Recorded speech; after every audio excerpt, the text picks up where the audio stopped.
Hey guys, welcome to the Rum Club Australia. It's great to have you all here. Look, this is I think number 3 for us, so I really appreciate everyone that's come down, and I hope we're gonna have a little nice evening tonight. It's been interesting. Like for a lot of you, I know that you're out of lockdown, or some of you gone back down into lockdown. So it's been quite an interesting sort of time for all of us to go through these sort of times.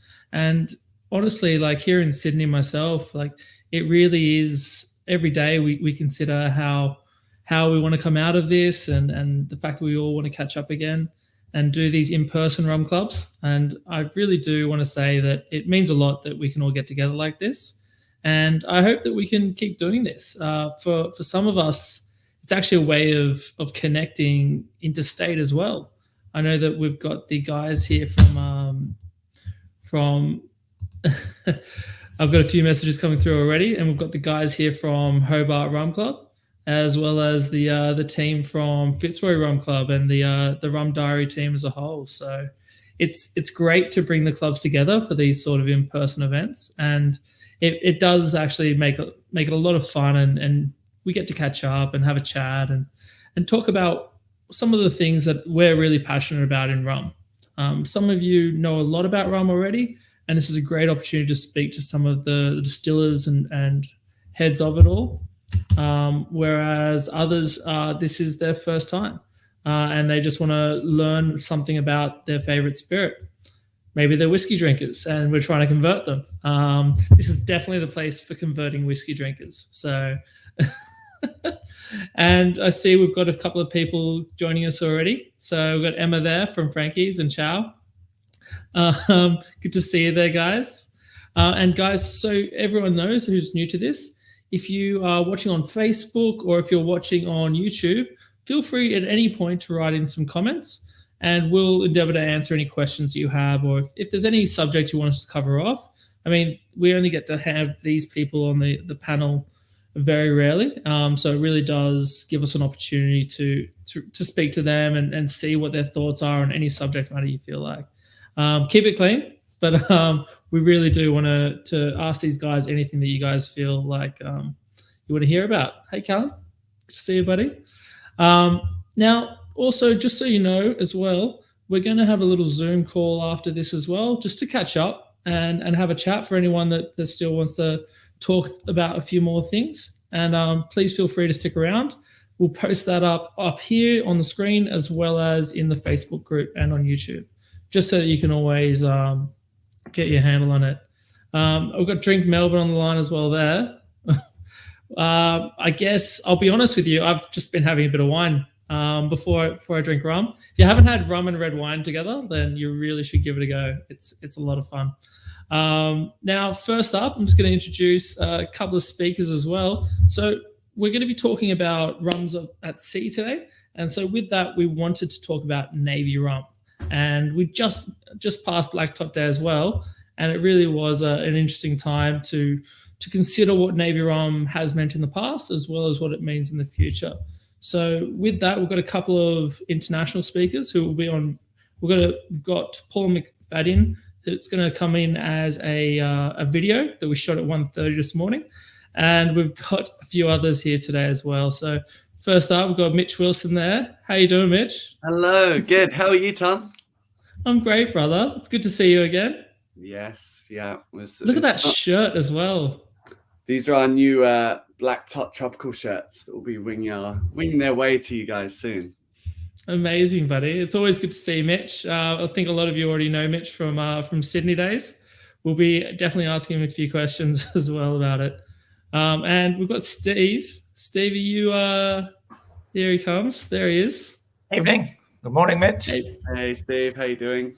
Great, thanks. Yourself? Yeah, good. For those that don't know, Steve is a rum wizard up at Bingley. And honestly, if there's anything you need to know about distillation, please put it in and feel free to ask, because this is the guy that pretty much answers all the questions that me and Mitch have as well. I try. How's everything going up in Queensland, buddy? It's fantastic. There's no lockdown up here in the Sunshine State. Plenty of rum. And yeah, it's all going well. Busy as always. So working on a few new projects, and as we've been working with the guys at Black Tot over in the UK with what's happened recently with the new Black Tot release. It was a fantastic launch as well. Definitely want to hear more about that. Yeah, I know you've both got the bottles there. Fantastic. So, look, it'd be great to talk to you about that, especially, and I definitely want to hit you up, Mitch, for a few questions on rum as well, and on the history of what Black Tot means. I think just today, though, I'm just going to kick off and talk about pusses. But guys, I'll be back with you in a second. Awesome. I'll try and give you a heads up in case you walk away. We'll keep ourselves busy. Yeah. Pour the rum. All right, guys, catch you in a sec. So, guys, where was I? I'll start from the start. But basically, when we talk about rum in the Navy, we are talking about the fact that ultimately rums come from different backgrounds and different cultures. So they taste within the parameters of those cultures by and large. Now, with that, what you'd expect is a different palate per rum. When we talk about Navy rum or rum at sea, though, it was a completely different beast because it had no port, it had no home. And so what we saw in the Navy was the fact that basically rum would sort of transform into this sort of blended style, and they would start to find different flavors, especially in the British Navy. And the reason why a lot of these rums that we're tasting, in fact, all these rums we're tasting today, are very much localized around British colonies, is because, well, the British were the only ones that really didn't have something that they could drink while they were traveling to the Caribbean. What they had was the opportunity to drink beer when they were in their local ports. They'll drink wine, but all of these things would spoil on these long distance trips. The French had brandy, the Spanish had brandy de Jerez, and the Portuguese stuck to their Madeira and their own style of brandies as well, all from great varieties normally.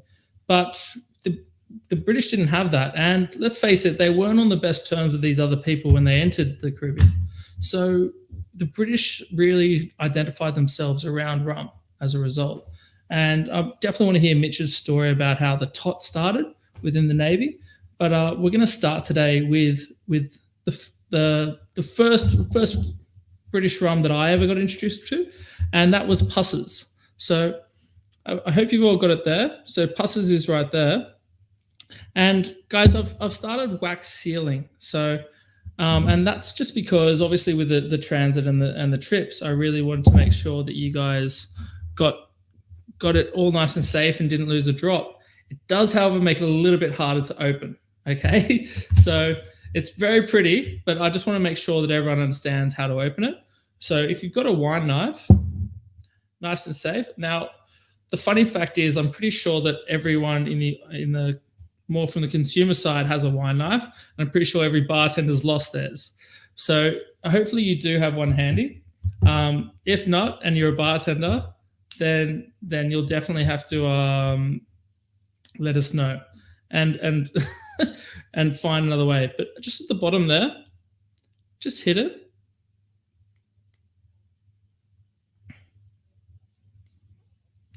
Just around like that.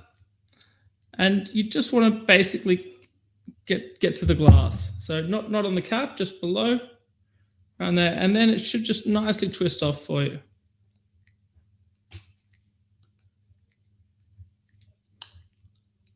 And there we go. So it should work. I've just seen Anna, you've got two in a circle. Steve's going to be happy, but let me know and I'm going to make sure you get that Pusses. Now, let's pour out a little bit. Now, I guess the question is, where does Pusses come from? And unfortunately, they couldn't join us today, just due to scheduling problems on International Rum Day. But I guess the main thing that I want to take away from this is that, sorry, what's going on there? Can you hear me still? Yep. the main thing I want to take away from this is that Pussers was really incorporated into the Royal Navy, and it's been really interesting to see how they've grown. They really tried to stick to that original recipe with the Royal Navy and blending it with all the different rums that it entails. With that as well, they found that original recipe, and they still mix in a lot of that Guyana, and that Jamaica sort of that textures. And they really try to achieve a counterbalance. So nice on that Esther, heavy front, and a really interesting rum. I mean, Pussers at the end of the day comes from the purser on board decks. And the reason for this was actually because when you're in the British Navy, it became such a custom to have rum, they included it in your paycheck. So part of your pay was this daily rum ration that all started in 1655.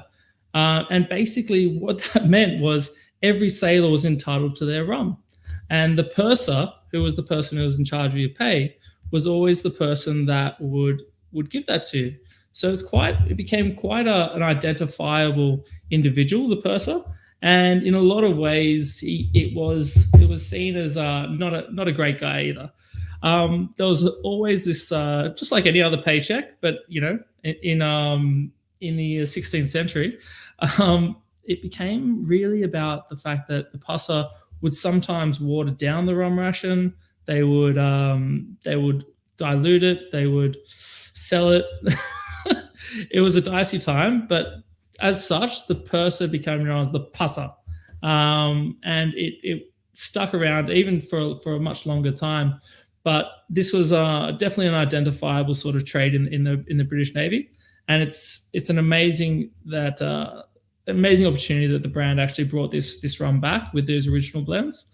And I've always loved what the guys do there.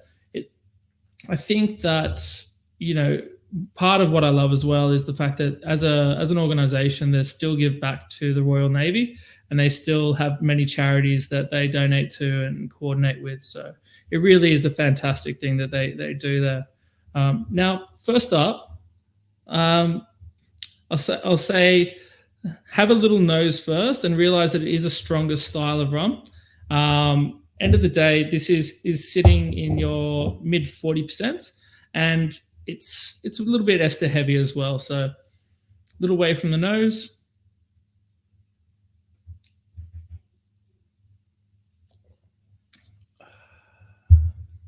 Really nice balance. And for those of you that drink a fair bit of rum, you can really see that the flavors themselves are really well balanced. So you get that Esther, but then you get a little bit of body underneath it, and a little bit of like light flint acetate as well.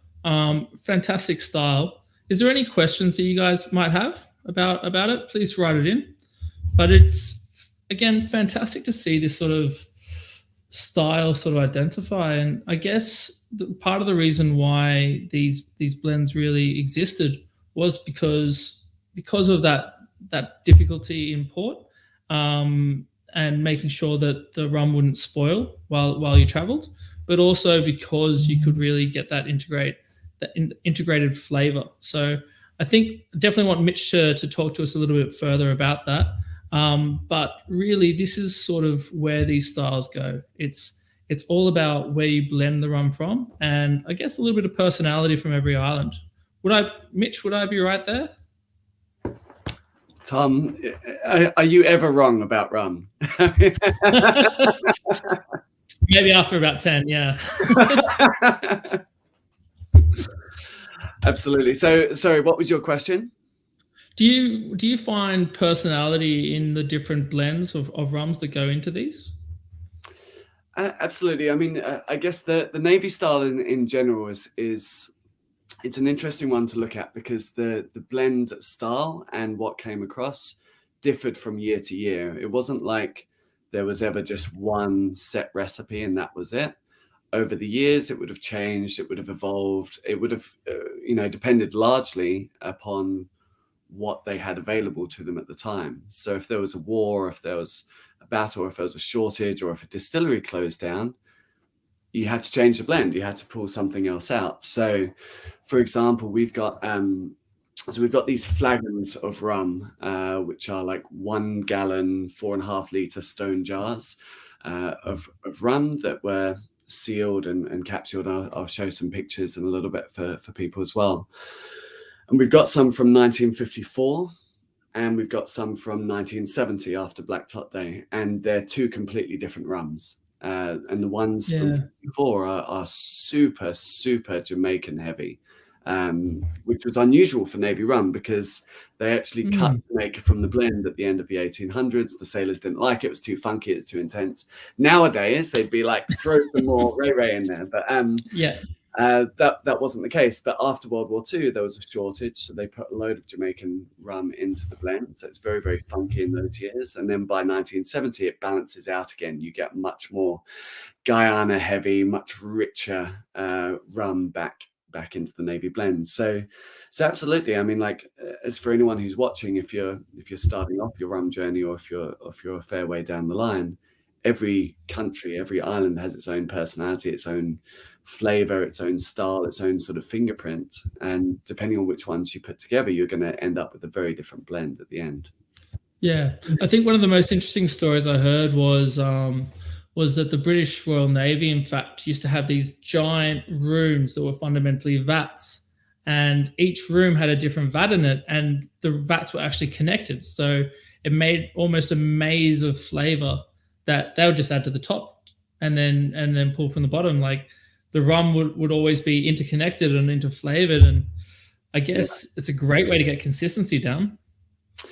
Yeah, it was. So it kind of, I guess the blending vat started almost slightly out of necessity and slightly as all good stories in the rum world seem to start with tax, which obviously you guys know a lot about tax on booze in Australia. In Australia, yeah. Enough of it.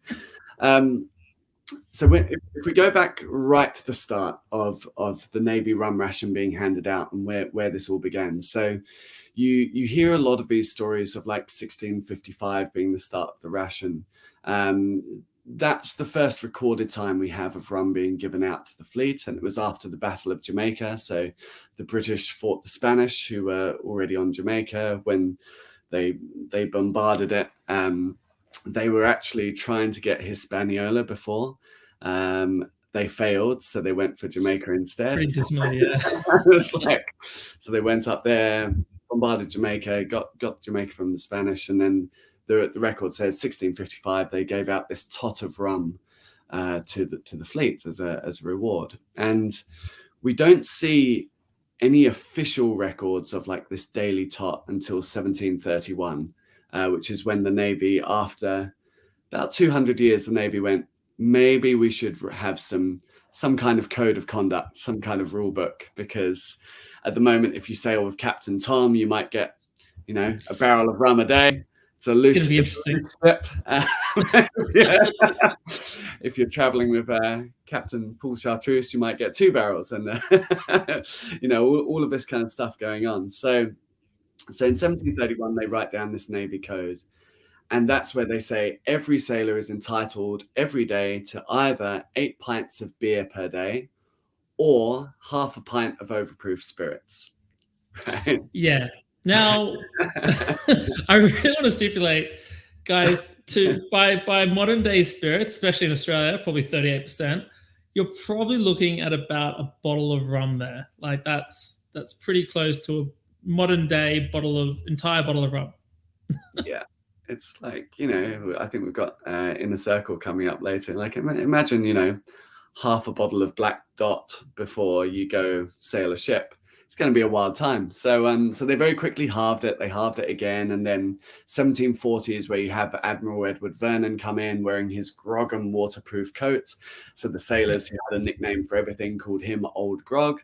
And then he said, let's water down the rum just to lessen the effects a little bit. And they were like, grog, So grog is this term for watered down rum, and it definitely wasn't complimentary back in its early days. No, well, it's one of those things that's, I guess, has stuck around in Australia more than most places, that term of grog. Yeah. It's amazing how these things stick. And after doing this for years, you know, you've got to think logistically in that early time. It was very much you went to every port and you picked up whatever supplies you could, and those supplies would change from port to port. And then around the early 1800s, you start to move into the more like industrialization era and start to think about how do we make things more efficient. And the merchants at the time actually drove it. So they were in, if you go to the River Thames in London, how it used to work was ship by ship, you would queue up single file and wait for your ship to get unloaded. So if you were coming back from the colonies, from the Caribbean with your, you know, sugar, spices, rum, whatever it was you brought back, you would be in this queue system, and you might be waiting for, you know, 6 to 12 weeks sometimes for your boat to get offloaded. Now, you've got to pay for a crew for security, but you're going to get rid of most of them. And guess what happens if you leave people on a boat for 12 weeks? Well, they're either going to drink it, sell it, steal it, throw it overboard, and make more money off it themselves. So the merchants said, they got together and said, we'll build this West India docks area in London. And they built this giant dock system where 12 ships at a time could all get offloaded simultaneously. And at that time, they realized, you know, all of this rum that's getting traded offshore, we're not able to tax people for. So let's build these dock systems. Let's build a blending vat system. We can charge tax on all the rum that comes into the country. We can blend all the rum in these giant blending vats, and we'll create a consistent Navy blend. So this is the beginning of their like perpetual reserve, if you like, or I know Solera is more the term that we just label on anything in the rum world that's a blend, but it's not a Solera, or else people would kill us in the sherry world if we talked about Solera like this. It was just a giant blend, and they were connected all by a pipe a third of the way up. Each vat was about the size of an Olympic swimming pool. You know, it was a huge amount of rum. And it meant you could top up any vat with any cask of rum. All the rum would blend together. You could pull it off, bring it down to 54.5%, and that would be your Navy strength rum. Oh, you've gone mute again, Tom. Amazing. This is the quietest I've ever heard Tom Bulmer at a rum session. It's quite impressive. I think he's really struggling with that new mic. So we'll just commandeer the session from him. How's everyone doing out there? Are we good? Doesn't Tom look handsome today? It's okay, Tom. You look pretty. I think we're agreed. It's just not happening. So I guess in answer to John's question about Solera type system and why they're different, I guess the main reason why I would say that is probably because the Spanish style system and Solera was really about different uses of barrels. It's definitely taken some liberties now, but really it was a barrel sort of triangle pillar system and Solera was the Spanish ground for that system, whereas vatting is very much more of an industrial sense, and it started much later on.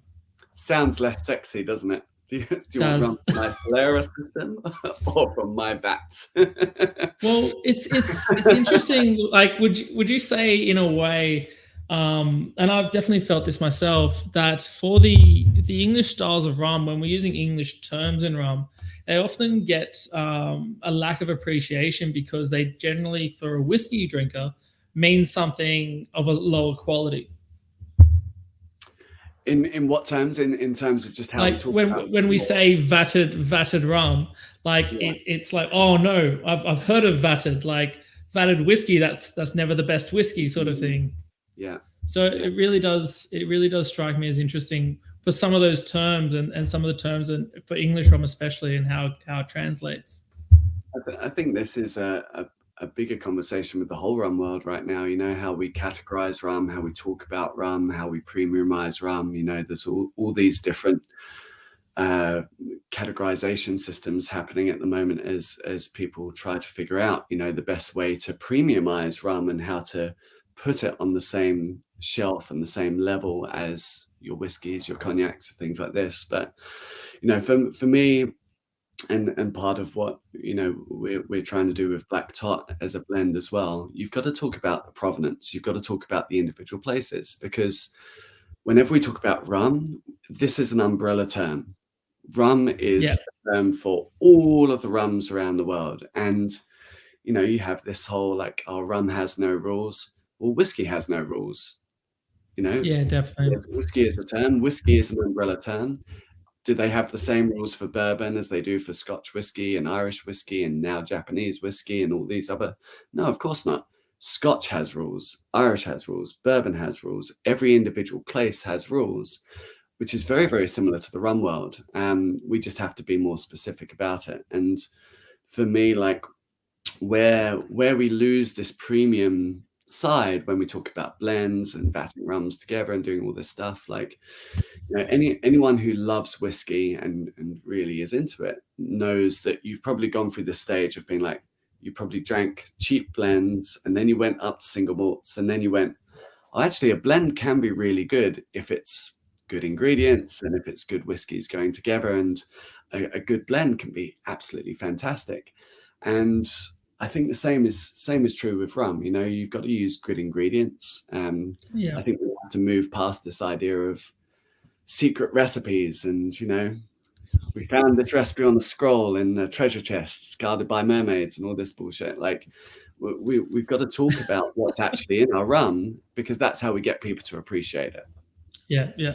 So moving on from pusses, I guess we've got to pour out some Black Tot now, don't we? Let's have a little dram. So you've got the Black Tot Finest Caribbean today, is that right? Yep, Black Tot Finest Caribbean. And also, just in answer to Brett's question about Esther, how would you define Esther?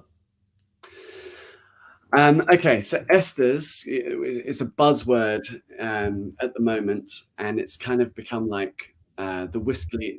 It's like when ppm for Islay malts became the buzzword in the whiskey world, and everyone was like, how many ppm is it? Oh, only 50 ppm? Oh, not smoky enough for me, and like all this bullshit.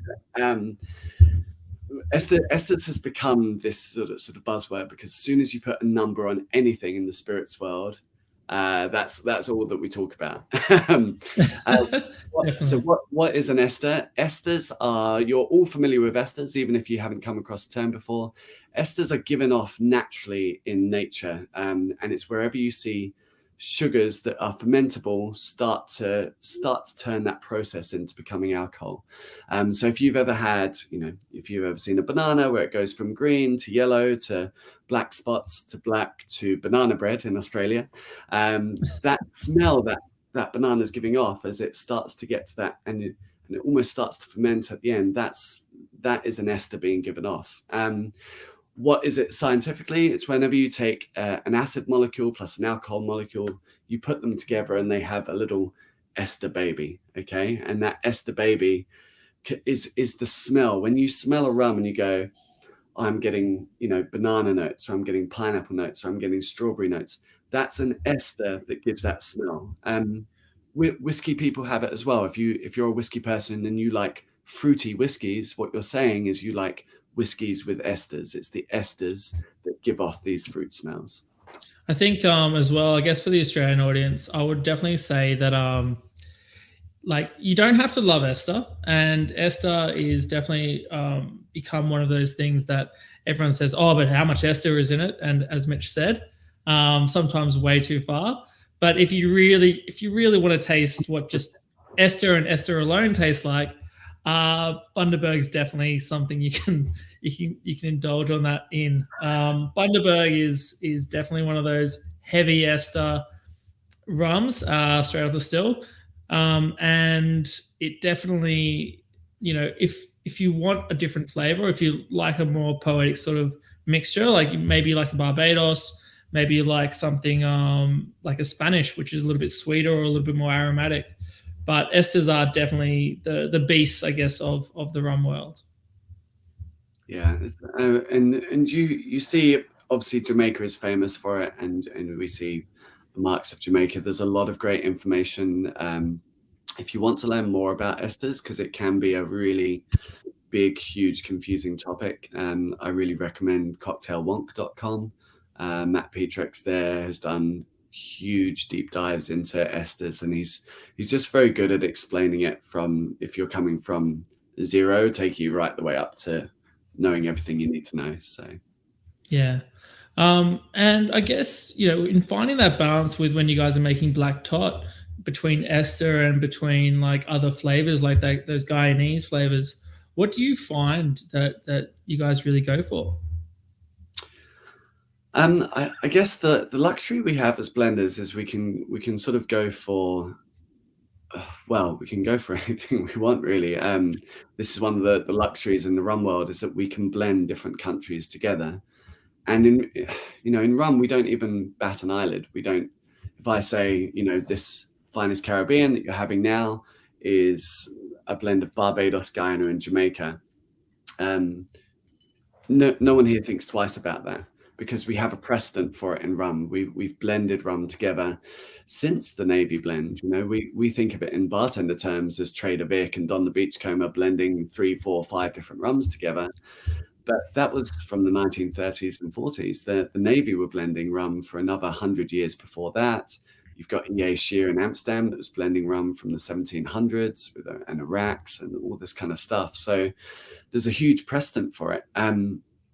In whiskey, you're very limited with this. If we wanted to take an Islay whiskey with a bourbon whiskey and a bit of Irish whiskey, and let's take a little bit of smoke from Islay, a little bit of sweetness from the bourbon, a little fruit from Irish, put them all together, it might taste amazing, but you couldn't put anything on the label. You couldn't call it Scotch, bourbon, or Irish. All 3 countries would try to sue you. You'd call it like a world whiskey blend, which has happened, and there are examples of this now, but there's not a precedent for it. There's not a tradition for it in whiskey. And in rum, we've got this freedom. So, when we started with Black Tot, our initial bottlings were just bottlings of the Navy rum flagons. So what was left over from the Navy blend, we put it in a bottle, and that was Black Tot last consignment. And you can still buy it now. Our distributors in Australia now are Alba Whiskey. You can look them up, and you can get a bottle of what they drank on the ships 51 years ago. And that's kind of historical. That's 100 years of just topping up this rum blend and what the Navy used to do. But nowadays it's like, well, okay, we wanted to make a new rum blend, which is what Black Tot Finest Caribbean was, and we go, what style do we want to recreate what they had?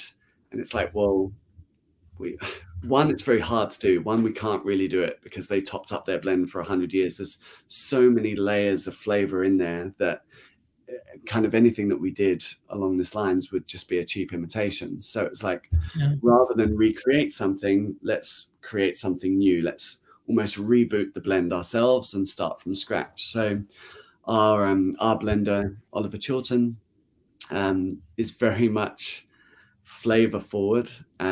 He's very much a whiskey drinker himself. So he wanted something layered, something complex, something quite dry. There's no added sugar in this one, because he's a whiskey drinker, and that's his palate was dry. He wanted something complex, multi-layered, and something like that. So we recently did a presentation together, and one of the rum ambassadors there said to us, "What did you create this rum for? What cocktail did you have in mind? What market were you pitching this to?" And he just said, he's like, "No, I made a rum that I wanted to drink."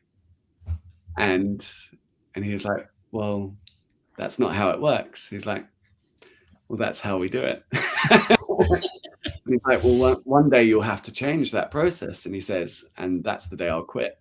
And this is kind of the joy when you get these, when you have an independent company making their rum, like your Four Squares, like your Veliers, like your Plantations, like any of these places where they just, they can put whatever they want into a bottle.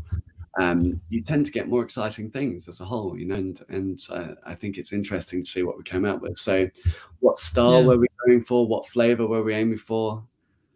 Just a rum that we would like to drink. Yeah, just drink, yeah. No, look, it is amazing. And I think by now everyone's got their bottle open. Sorry about the wax seal again. But it really is something interesting, and the flavor, it's really well balanced. Tom, can I show everyone what's in this rum? Yeah, please. Let's see if it lets me do this. So, I mentioned I'm not a I just want to mention quickly though, Mitch is the one that showed me this program, StreamYard. So if he can't figure this out, like, forget about my audio difficulties. This is all on him. I spent 24 hours on this thing. It should work. So this is what's in. Well, I think you need to just bring it into the screen. Thanks, Tom. Buddy. So this is what's in this rum. And we give you the full breakdown, I guess, because how can you appreciate those individual ingredients if we don't tell you what's in it? Just saying Barbados, Guyana, Jamaica for me, again, it doesn't give you enough indication of the weighting of each of those styles. And if you're familiar with Barbados, Guyana, and Jamaica rum, you know how different each one is. So if we get to do this tasting in person, hopefully once we can all travel again, what we actually do is we bring you the individual components. So I've got these 4 rums that make up the blend, and you try each component on its own so you can actually see what each part does. So in the Finest Caribbean, you've got a 3 to 5 year old Guyanese pot and column still blend that makes up 40%. You've got a 5 year from Barbados, which is coming from the Foursquare distillery. That's a pot and column still blend, 35%. 20% is Unaged Guyana.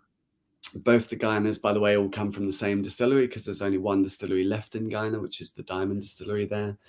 And then you've got a 3 year, 100% pot still from Jamaica, which is coming from the Worthy Park Distillery. And that's only 5%. It's only a little touch on the end, but Jamaica rum, as you know, it can really send a blend sideways because it's so powerful, it's so intense. So you only need a little bit to hopefully get some of those notes. All of these rums are aged in origin, so all tropically aged, all ex-bourbon casks. We don't chill filter it.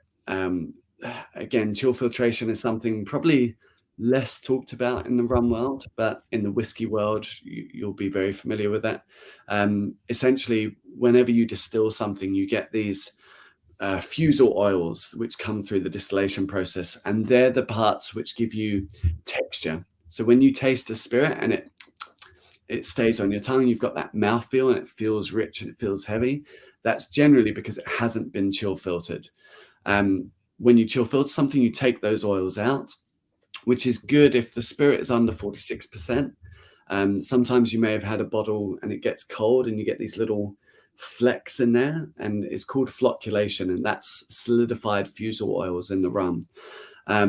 Above 46%, there's enough alcohol in the solution to actually keep those fusel oils as a liquid, so we don't have to chill filter it above 46. So that's part of the reason for the ABV sitting where it is as well. I'm hearing we need to drink more high ABV rum. Is that what we're hearing? Basically, yeah. It's you guys will know. I mean, a lot of people are getting into more cask strengths and these higher ABV releases across all spirits, but 46 is kind of that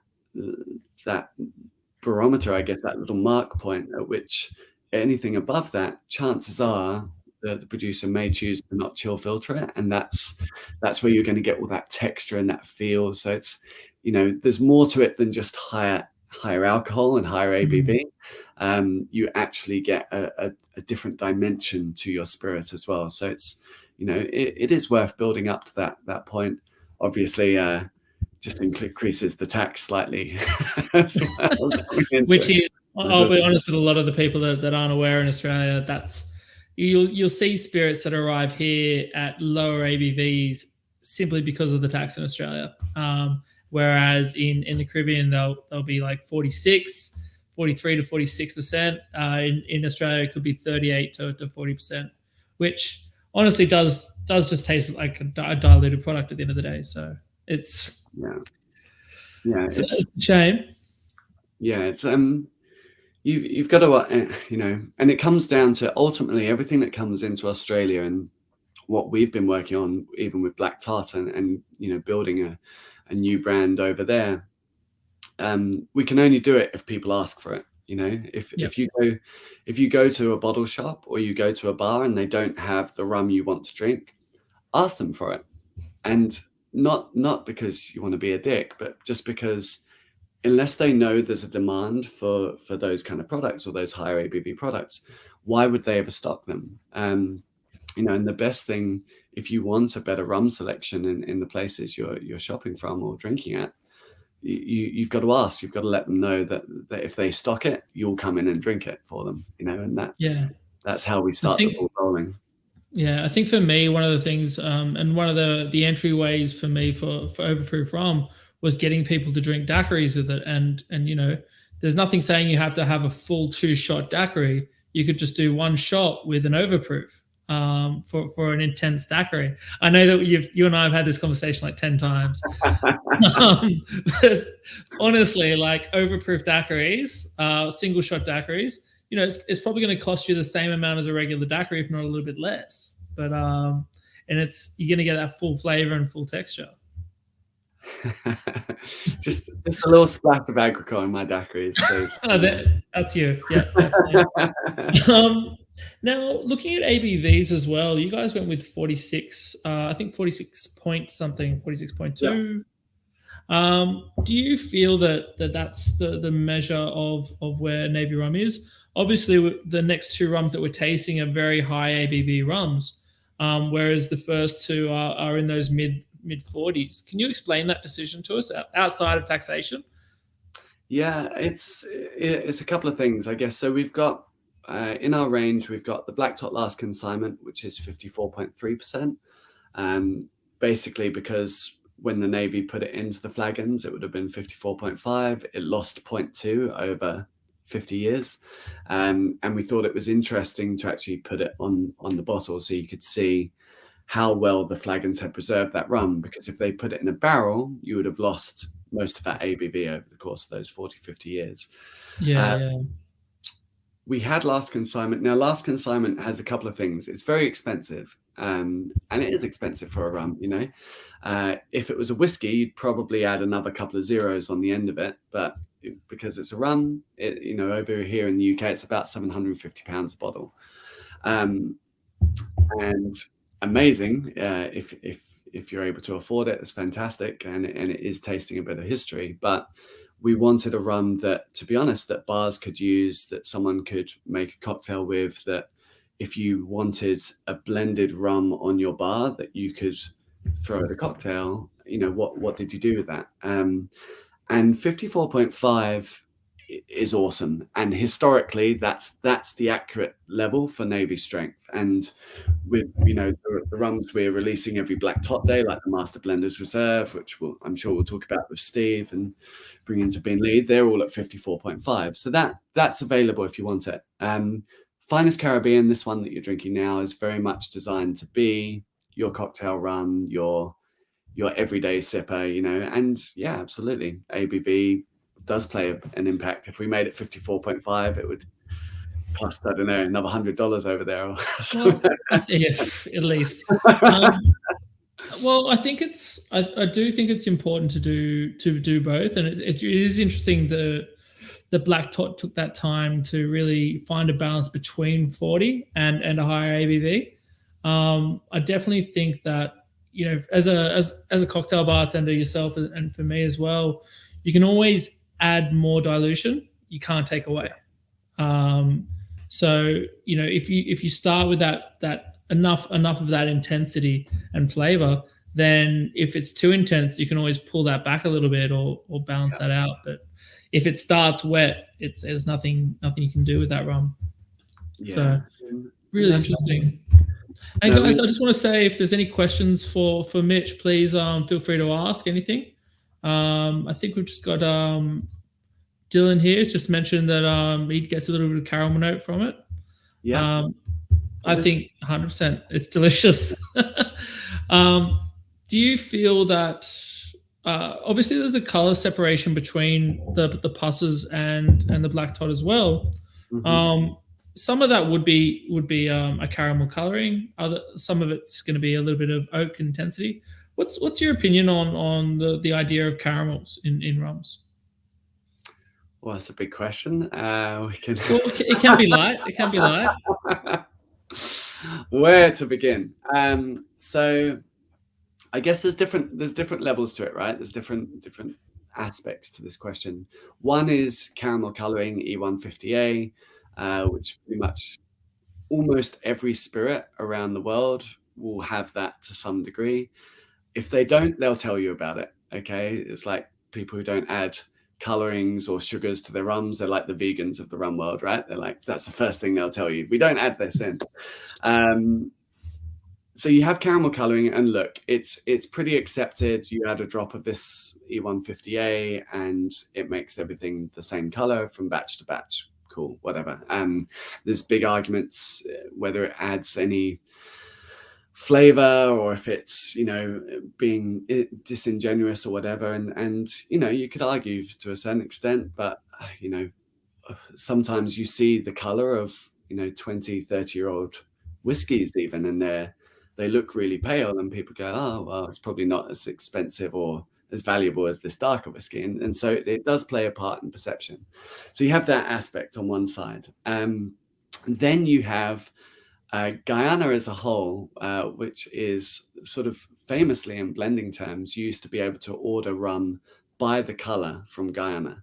So this is where we get this hangover of silver, gold, dark rums from. Is from blenders going, I need a rum that is this color and does this thing. So we have a funny story with this, which again, if we show you the component rums, we would do this with you. So when we first released Finest Caribbean, we said, you know, they were very, very proud of the fact that they didn't chill filter it, because they're whiskey people first and foremost. So they didn't chill filter it. So it's got all the texture. They didn't add sugar to it because they blended it, you know, to have a natural sweetness to it. They didn't need to add the sugar to it. And they didn't add color to it. And when I joined Black Tart, I was like, cool, can we get the component rums and we'll do this tasting. We'll do like a breakdown of the blend. And they sent us this rum, which is the unaged Guyanese component that goes into... Just going to get a zoom in on that. And this is the unaged component. And we said, well, you've sent us the wrong rum. Look at the color of it. You know, this must be quite old. And they said, no, it's unaged. And we said, why is it that this color to it? It's like, well, you know, in Guyana at Demerara Distillers, they add this almost like a molasses, but it's like this super thick treacle that they add to it. And we saw a bottle of it at Main Rum in Liverpool when we went to look at some casks there. And they showed us this bottle and we tasted it. And it's not like E150A. E150A, if you've ever seen it, it's like a liquid. This was, I say, it's like molasses, like a treacle. And turn it upside down, you taste it. It's got this almost like bittersweet kind of taste to it. And they're like, this is what they add to some of their Guyanese rums to make a dark rum. Dark rum traditionally was, you know, something that had this molasses or caramel added to it. The old this would be the color of E158 for anyone that's curious. Yeah, you know, it's commonly used. Everyone uses it, from every spirits producer to Coca-Cola to everyone, you know. But traditionally, a dark rum would have been to add texture, to add, you know, this bitter sweetness to it, and to actually change the flavor and the texture of the rum. And they still do that in Guyana. So when we got this, we said, well, you know, we've done all this marketing around being no color added from our side because we don't want to add caramel to anything we do. So I guess we'll take that off. We were like, can we get this without the caramel? And they said, no. It's like, okay, fair enough then. That's how it comes. And it is, when you try this, there's a bitter caramel, licorice, kind of burnt coffee note to it. I'm really selling this rum, aren't I? And this rum, out of the four components we use, is probably my least favorite. You know, it's not the one I reach for after a hard day drinking daiquiris, go, burnt coffee licorice rum. But in a blend, this ties it all together. This sort of gives you that mouthfeel, and it's almost like adding the bitters to an old fashioned. You know, you only need a little bit, but if you leave those bitters out, it doesn't work for whatever reason. And this is the bitters in our blend. So yeah, so Awesome. absolutely, that's where that, for me, that sort of burnt caramel note that you might get in Black Tart, that's where that one comes from. Look, I think yeah, definitely, and I think that it's important that people are honest with what they're doing, and I know that on your bottles. What an idea! I know, right? Crazy. It's great to see like your bottles, and if you do end up buying yourself a bottle of Black Dot, it's great to see the everything's really written on that bottle itself, and like everything that goes in the rum is stated on the rum, sort of thing. Yeah.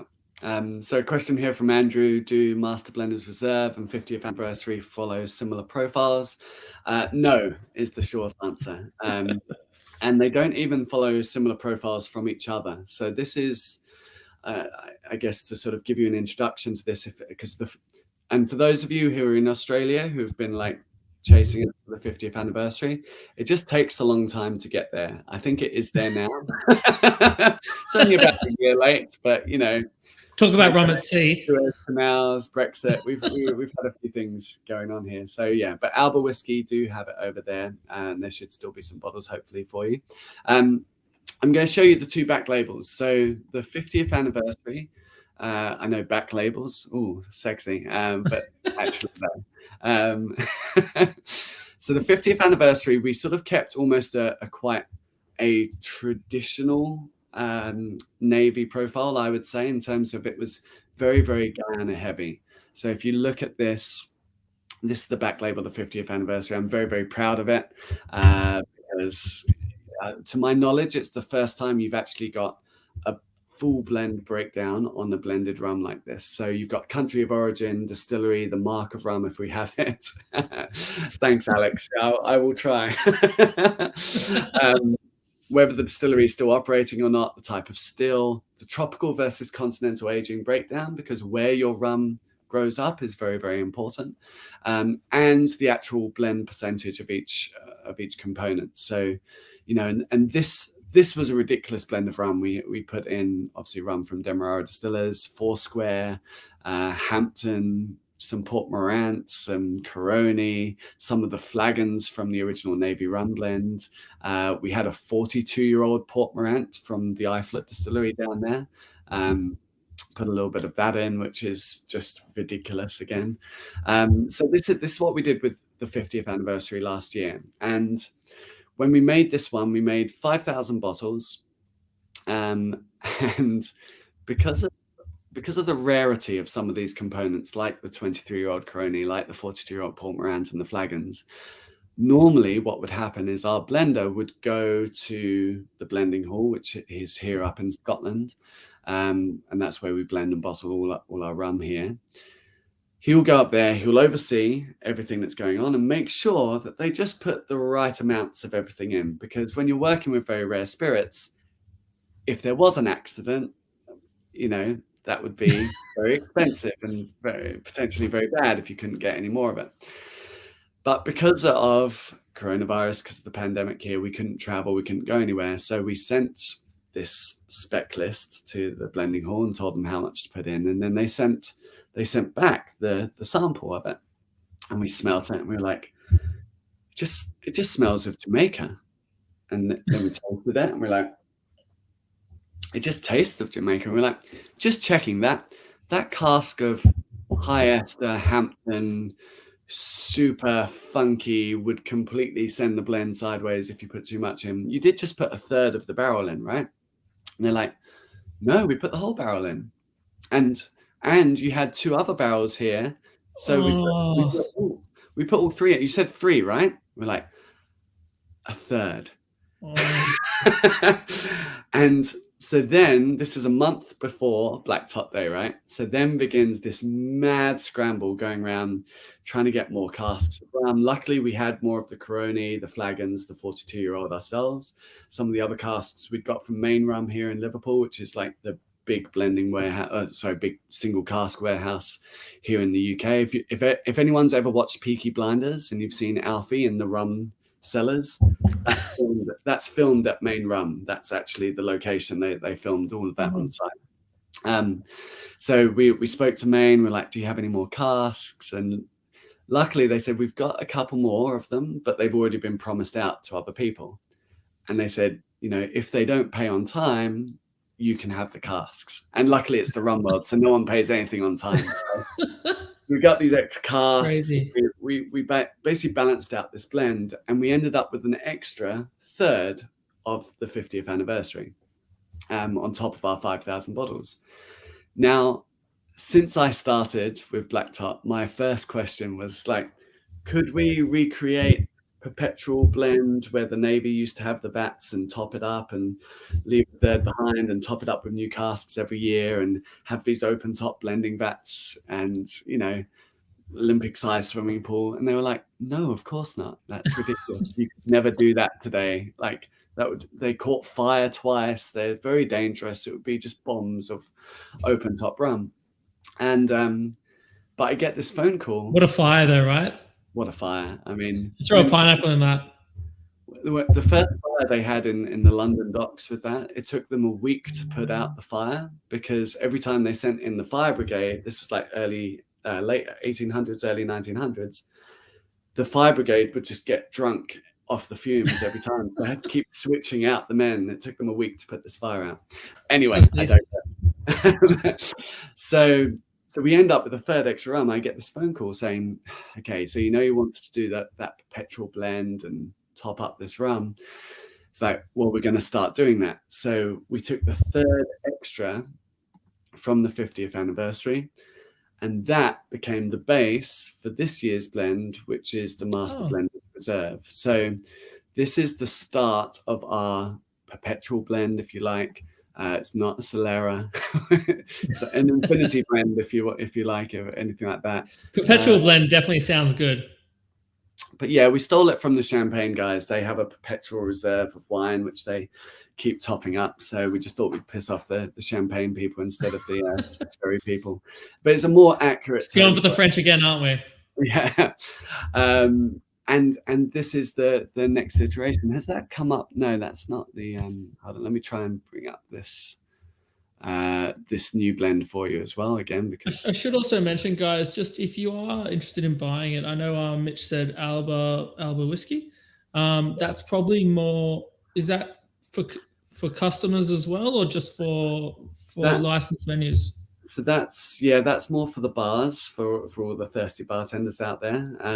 Alex, but if you're I'll dig up some locals. I think Nick's Fine Wine Merchants is probably a great example. But I'll dig it up and I'll add it in the comments below, guys, so you'll be able to find it and be able to get your hands on some Black Tot. Yeah, I don't know if Oak Barrel have it in Sydney, but if they don't, they'll probably get it for you. So go and ask the guys there. They're some of my favorites down there. So yeah, so if you go and ask at Oak Barrel, I'm sure they'll find you the 50th now, and the Master Blenders will be coming, but it will be coming in a few months' time. So you haven't missed that one yet. Tom, can you throw that blend up on the screen? Yep.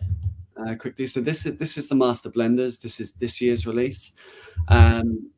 You might say, why is this not called 51st anniversary rum? Apparently that wasn't sexy enough for marketing. So we call it Master Blenders Reserve instead, which our head blender, Ollie, if you ever meet Ollie Chilton, he's the most humble genius you'll ever meet when it comes to blending. And he hates being referred to anything above blender because he's like, until I've been doing it for 100 years, I'm not a master blender.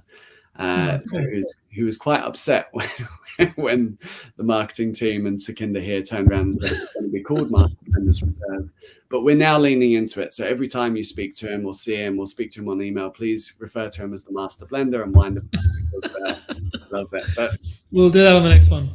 If you look at this blend, you'll see we've gone a lot more Trinidad heavy on this one. So whereas 50th is much more classically that Guyanese chocolate Navy style, this is a lot fruitier. The goal with this was to make a fruit bomb, and I can't wait for you to try it actually, because I've never had a rum quite like this. My first description of this was that it's a smashable rum at 54.5%, which is probably not the marketing term we're meant to be going with here, but it is. It's so easy to drink, this one. It's very, very fruity. And one of the additions which I'm most proud to have in there is, of course, bringing Australian rum into the blend, because Australia is a component in the Navy Rum Blend that was traditionally there, that they used for years, and we've got video evidence of it. And to actually bring back Australia into the blend is kind of very, very, very exciting for me, obviously, with the time I spent out there with you. And yeah, it's a nice nod to history, which never usually gets talked about. So we've got some 14-year Beanley in there, 10 and 4 on the breakdown. And yeah, you know, it does. It's so fruity, awesome. It's so delicious, and yeah, I hope you guys like it. So when can we expect you over here, buddy? What's going on? Aren't you guys like all gravy over there in the UK? It's all set.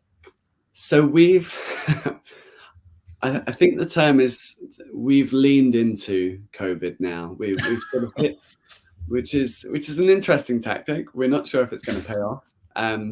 We went really hard on vaccinations, and everyone go and get vaccinated. It's great. We leaned into the vaccinations, and now we're sort of at this point where we're basically hoping there's enough vaccinations to balance out what else is going on. Our case numbers next to you guys looks ridiculous. I think I was speaking to someone yesterday who's like, oh, we're up to a couple of hundred cases in Australia. I'm like, a couple of 100,000, or yeah, that's sort of our daily. I mean, we are in lockdown, and like this was because you were with Paul when we were having the interview. Yeah, we are in lockdown, so we're trying to get there. Vaccines are definitely going to get there.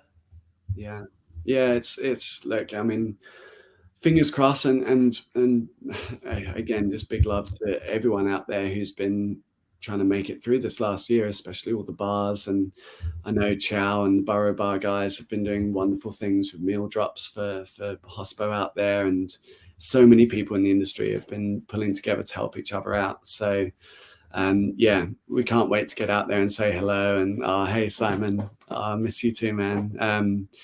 And yeah, as Andrew says, you know, Australia's on our list, but you know, it doesn't mean anything until it's a two-way street. So yeah, hopefully as soon as things open up again, we can all have daiquiris together again, overproof or otherwise. And definitely set a few pineapples on fire. Yeah. Look, awesome. Look, thanks so much for joining us, guys. Again, if we're going to have a little chat at the end, so if Mitch, you're going to hang around for maybe a little bit, see how you feel. I know it's very early rum drinking for you. Well, it's 11 a.m. so this is historically accurate. This would have been the time for the Navy top, you know. So yeah. Alex is asking where the tool chips are. Should we do it after Steve? Should we come back on at the end? We're definitely coming back at the end. So do save a little bit of rum at the end. Probably the plantation OTD, because I think that's got some memories. But yes, we are definitely gonna have a little tool chips with you. So awesome. Fantastic. Thanks a lot, brother. Cheers. So, guys, that's pretty much the start of where like Navy rum sort of goes into, and those two rums that you saw are really part of that family of the earlier days and the styles of the naval rums that were invented. It's really fascinating to see what the British Navy could do with it. For me as well, like the level of tradition that exists in Black Tot and Black Tot Day. For those of you that we didn't actually mention it to, Black Tot Day was the day when the Royal Navy actually said that they weren't willing to do it anymore. No more rum rations. Now you could hazard a guess at when that was. You know, was it in the 1800s? Was it when they moved from wooden ships to steam powered ships? The actual truth is it was only in the 1970 that they made that call. And the fact is, I was speaking to someone just the other day, and to put that in perspective, there were jet fighters and nuclear ships, nuclear missiles on board ships while there was rum rations on ships. So it's definitely something a little bit interesting to see that's how long this tradition has lasted. And the fact they only just called it in the 1970s is pretty crazy. One interesting fact as well, when we're talking about ABV and we're talking about proofs, is that, while we do talk about what we're about to talk about, which is Navy strength, there also was a tradition in the Navy to actually water down the rums in what you'd call a nor'wester, which was north for spirits and west for water.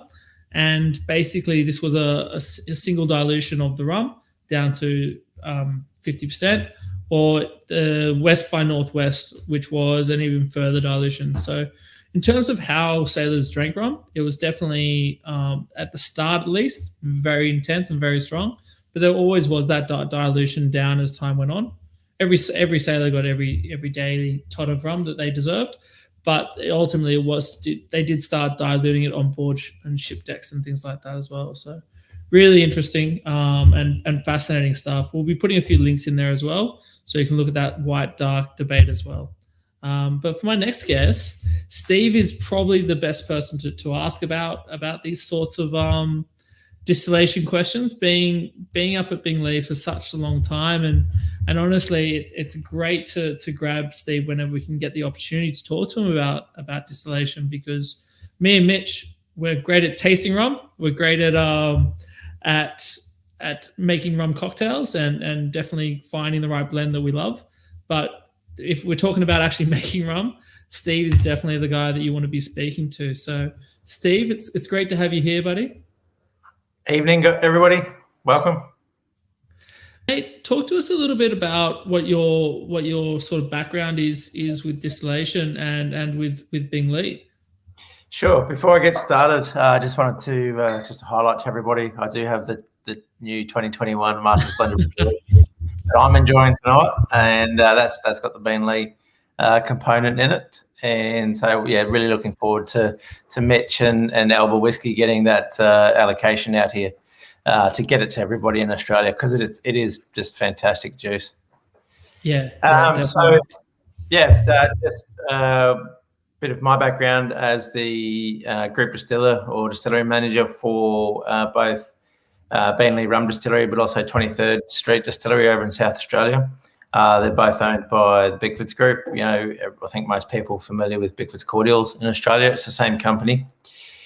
And so with looking at Bingley, we are the oldest operating distillery in Australia, operating since 1884, but sugarcane and rum production goes well back into the 1860s in the surrounding area. So not only do we have 137 years of rum history at Bingley, and we are a heritage listed site, and everybody's welcome that can get into Queensland and can get to the distillery to come and join us and really experience that rum provenance and the history that we do have here. It really is fascinating, and I do try to get a walk through the site every day and purposely try to do that, just to soak it in and take it in. And there's always something different, different vats, barrels, liquid, whether we're column distillation, pot distillation, the fermentation process. So it's just amazing to take that, all the sights, the smells, the sounds in of what we do. And as I was saying, with the distillery going back as long as it does, I guess the general sugar and rum history in Australia goes back 150 odd years or more. So there is a lot of, for those that don't know or don't realise, there is a lot of history, and there's a lot of history that aligns with the Royal Navy and with Australian rum being supplied to the Royal Navy as well, because the Australian Navy never had the top. And there's reasons why, and that's more in and around the era of World War One, before and after. But I heard it was quite you know this. I think it was you that told me this history.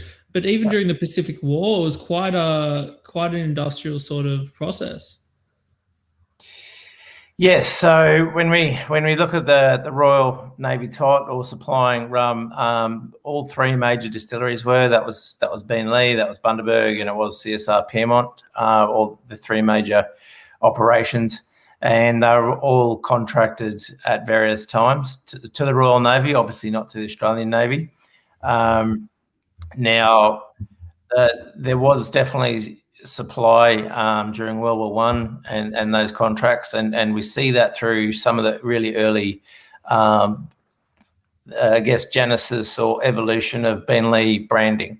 You start to see call outs of, supplying the Navy, supplying the Army as well. It wasn't just the Navy, particularly the Army, Gallipoli, all these campaigns in Europe and the Middle East at the time, but really came through to World War II, and also with that, again, it was the three distilleries supplying, as I said, Beenleigh, Bundy, CSR. They're all contract, and to the point where the distilleries were totally out of rum. They were out of production. Yeah. They were totally contract. Everything was contracted that they could supply, to the point where they had to shut down supplying Australia, or had very minimal. Mate, that wouldn't have gone down well. So it's interesting though, because without getting into too much detail, up until I think it was 1913, there was a Royal Navy, UK Royal Navy victualling yard in Sydney Harbour, that there was Australian rum, and it was Bundaberg at the time. But then also, as I said, there was that Beenleigh component that was CSR, because the CSR distillery was in Sydney as well.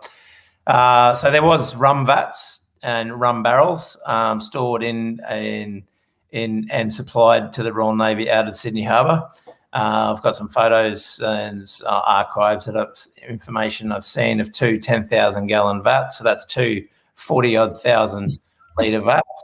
And that's just mirroring what the Royal Navy was doing in Deptford and back in the UK, and how they were doing that rum maturation process, and that's what mirrored across the rest of Australia. Obviously, we at Beenleigh have large vat maturation.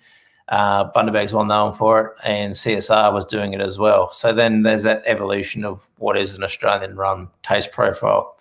Now, more to your question about Pacific, as I said, because the Eastern Fleet out in the Pacific Ocean, which is essentially the Royal Navy, Allied Forces, a lot of the rum that was coming out of Australia is actually getting sent over to Singapore, and before it was occupied, and also into Hong Kong before it was occupied. So that's where Mitch is aware that there's the rum flagons. Actually, there's a handful, or he's aware of the couple of rare ones that still exist that have Singapore stamped in the wax seal in the top. So there's a good chance that's a good component of that particular rum was coming out of Australia at the time, and eventually it made its way back to the UK. And so one of the other things during World War II was, and I'm guessing most people have heard me comment on this before, but with the fall of Singapore Harbour, Japanese occupation, etc., there was a famous undercover mission of Australian force, Special Ops Force. It was Z Special Unit, it was called, that was sent from Australia, went across into Singapore Harbour undercover, blew up the ships. Their boat was called the Crate. There's been a couple of movies and books out. And as they were coming back out, it took them about 2 weeks to do their clandestine undercover special ops mission. But as they were coming back out of Singapore Harbour, the captain on board brought out a rum toast, and it was a dozen bottles of Beenleigh OP. So, Jesus, and then back in those days, there really for the Australian rum market, it was underproof, overproof, and so that was that 57.2 British proof mark, and that's where we historically will see other Australian rum brands will either be underproof or overproof as well, whether that's Beenleigh, whether that's Bundaberg, whether that's the Inner Circle range, which has the historical link back to CSR and Piermont. So tell us, I guess a lot of people would be interested in the difference between the Inner Circle and Bingley brands. I know that that you guys now are running both of them, and the product's phenomenal. But can you tell us a little bit how that relationship works and what sort of goes on there? So since 2002, the Inner Circle brand has been made at and owned by the Beanley Distillery.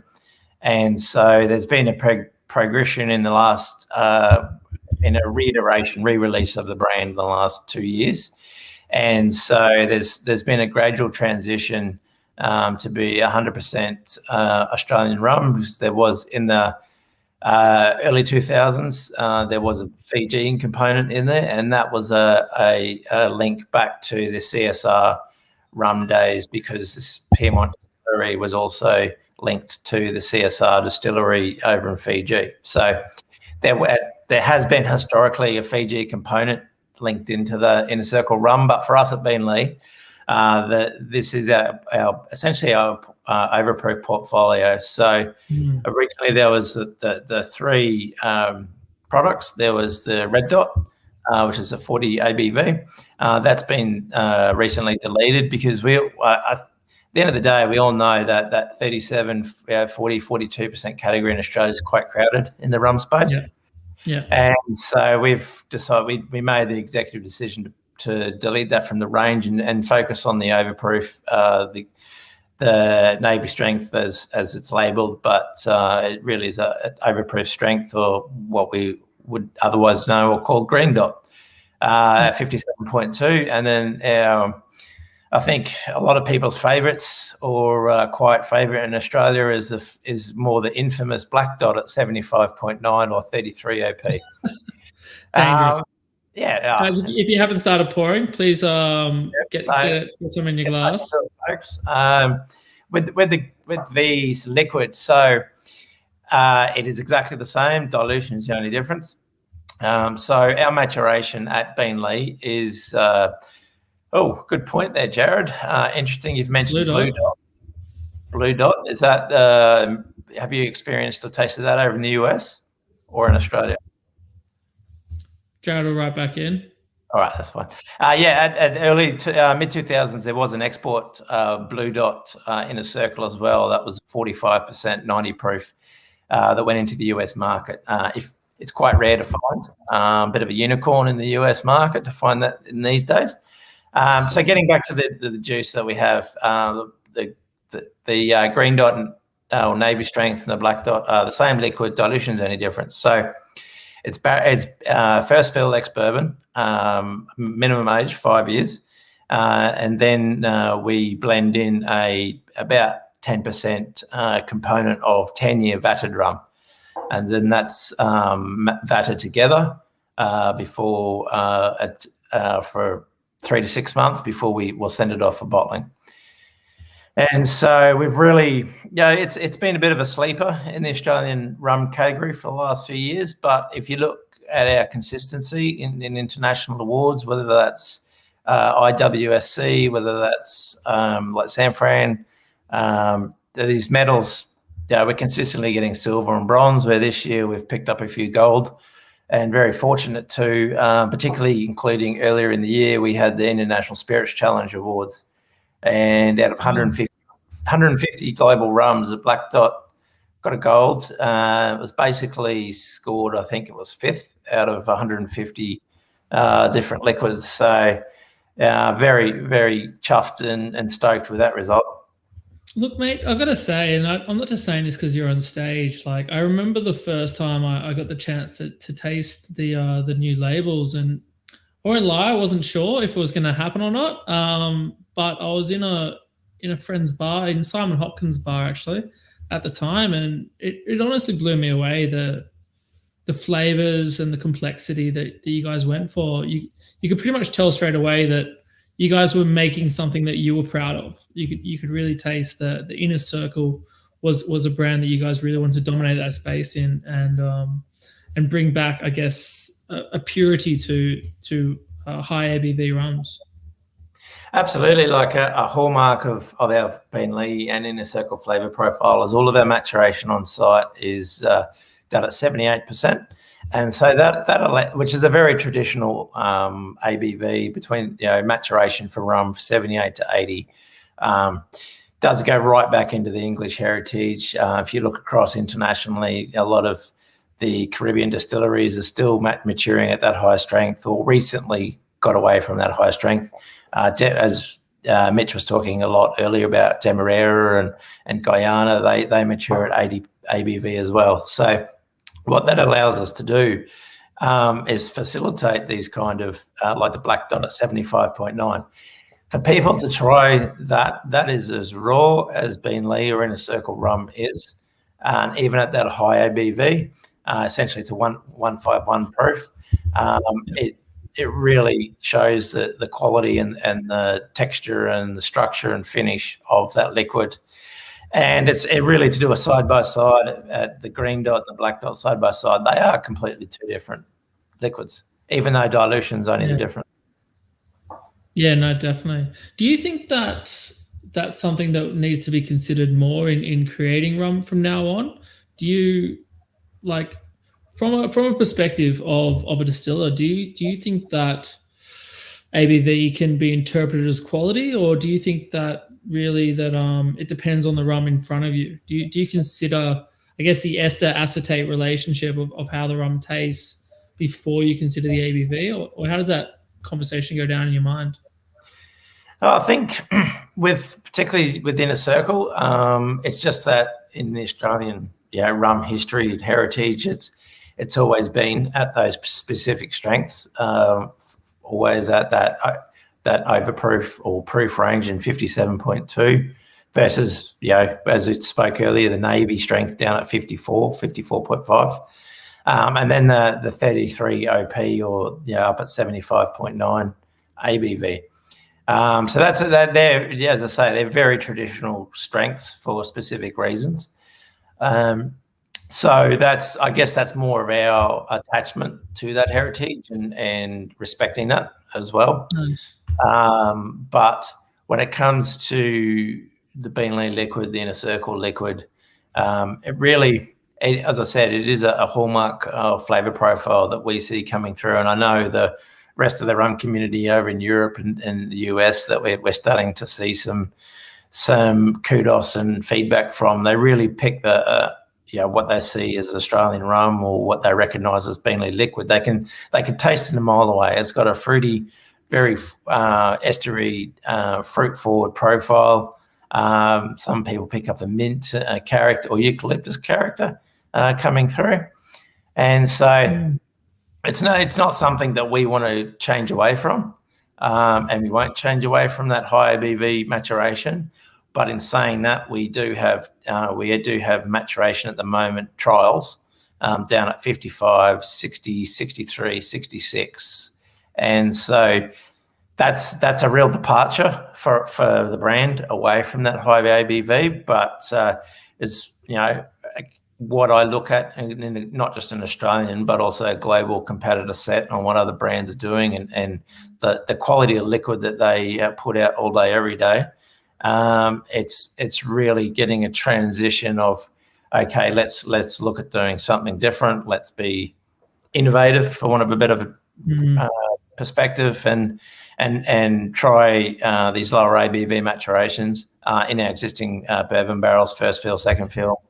Do you feel like, how long have you been there now? Not even 2 years, mate. I'm the new guy. Oh, right. Do you feel like the rums that you're putting down today, because it takes so long to get it, to get the flavor profile you want from your rums, do you feel like the rums you're putting down today are in some way you're thinking about where you want them to be in 10 years for the next blend, for the future? Yeah, so very fortunate, and so much respect for our master distiller, Wayne Stewart, who's been at Bean Lee for 41 years, since 1980. He's just got an absolute plethora, wealth, just of experience, and all the liquid we produce, he's touched, he's got a hand in. And we have these conversations a lot, and he's adamant that the liquid, new make off the still today is the best new make that Beanley has made in the last 40 years, and it's always improving. And as a team, as a group, as a focus, we're always heavily focused on continuous improvement. So with that in mind, yes, we're definitely looking, 3-year, 5-year, 10-year plan and where we want that liquid to go. Like a couple of examples of that, recent distillery exclusives we've done over the last year. Just starting to showcase a few little, things we've got tucked away, bag of tricks, etc., that we have sitting in our warehouse, and we've got plenty more available as well. So there's plenty going on behind the scenes. So guys, you heard it here first. If you're not in lockdown, head to Steve's. That's what we're hearing here. Like get your ass to Beanley. Sure, everybody's welcome. And so with what we've got and working on, a lot of like trial batches is also evaluating, okay, what are we going to ramp up? What are we going to commercialize? Still with that 3, 5, 10-year plan in mind. But in saying that, we and Wayne knows and instills in us is that, we're definitely seeing changes in that the quality of the raw material, that molasses that we have coming in. We are seeing the seasonal terroir changes. It's minor, it's nuanced as it comes off the still, but it's just, again, leveraging that experience that he brings to the table of, I said, 40 plus years. So it's really interesting to see, a snapshot of where we are, the liquid we're producing today, what that will taste like in 2 years as a mature Australian rum versus 5 years versus 10 years, 15 years. And the oldest liquid we have at Beanley is just coming up to 16 years. And it's fantastic juice as well. Well, it all is. And so that's the thing. And the feedback now, more recent years, social media, whether it's Facebook, Instagram, etc. We're seeing that the consumer and customers' reaction real time as it happens, whether that's on events like this, whether it's somebody in Europe, somebody in Africa, somebody in Asia, the US, global. We're seeing that global reaction real time, and it's really fast forwarding our innovation and I guess research and development, and really what are consumers wanting, how can we evaluate the liquid we already have on site and release that to market, but then how can we potentially look at replicating or making more of that same liquid? And an example of that is, I think, what those that have enjoyed it, and I think most people on this call would have sampled it earlier in the year, was their flood rum. So it is fantastic, yeah. Just how do you replicate that though? Like, come on. We've been asked, and I've said no. We're not going to flood the distillery, folks. It's not going to happen. So we are looking at longer ferments. That was what was that? 4-month plus ferments, and not that we want to necessarily extend it that far, but it really is to look at those longer term ferments on the lees. Really drive that ester profile. And I have to hand it off to Mitch with his description and his delivery of what is an ester and how is it made earlier. That was world class. So I could listen to his schooling all day long. So I won't go into the chemistry of that, but with those longer ferments and other examples, if you look at what obviously we're aware of what Hamden does, and that's who they are. That's they own that space, to be honest, but there's a lot happening. You look at what Worthy Park, for also in Jamaica, but there's a lot happening in innovation out in Australia with a few other distilleries coming in, focusing on high ester, funk. We do a talk about Australian rum directly, just solely every Australia Day or every Australia Day week, and honestly, just every year it just changes. And there's just so many distilleries coming through. I think you and I were having a conversation about some new ones that are still coming through, and it's just crazy. Yeah. But again, you won't see any of it for another 2 years. It's because making rum and aging rum are two separate things. So absolutely, and there's been just in the Bean Lee Inner Circle, liquid. There has been an evolution in Bean Lee in the last 15 years. Like the component that is in the black tot, that's our 2007, and that was made from a fermentation from a Pombe yeast culture. So that liquid out basically from 2005 to 2010 is a different mark, different character, and a lot heavier ester, a lot heavier, a lot fruitier profile, versus 2010 to current is 100% Cerevisier focus. So that was a real paradigm shift in the process and flavor profile. And so with the Inner Circle, you've got the green dot, the black dot, the rest of the Bean Lee range is all 100% Cerevisier. So the real difference, the real focus on the Inner Circle flavor, aroma really comes down to the maturation with our first fill bourbons and that blending of this 5-year barrel component, 10-year fat component. So that's where that profile really comes from. And Do you feel that you've got an opinion on Navy rum as a whole, or on rum at sea? What would you, if I was to say Navy rum as a style to you, what would you say as it would be? Well, I guess I am a bit of a.